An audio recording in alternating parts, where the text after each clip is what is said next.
Telling the truth is not always the right answer. Sounds crazy, right? In the long game, yes, you do need to be a truthful person, and it's extremely important to tell the truth.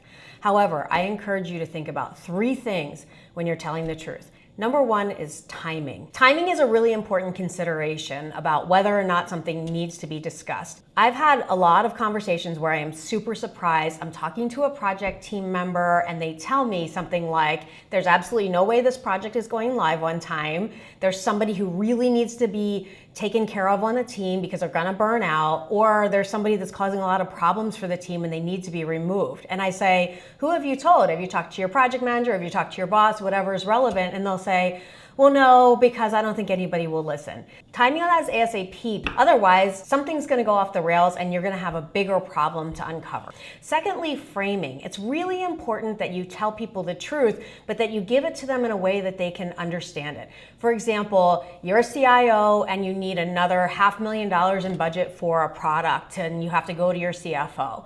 Framing that request can be done in such a way that it makes it easier for the CFO to say yes, and even though you're being truthful, you're also getting the outcome that you need. And then finally, planning. All the people parts can be really hard. You don't always know how people are going to take something. If you have a serious message to give, whether it's positive or negative, it pays to take a little bit of time and plan it.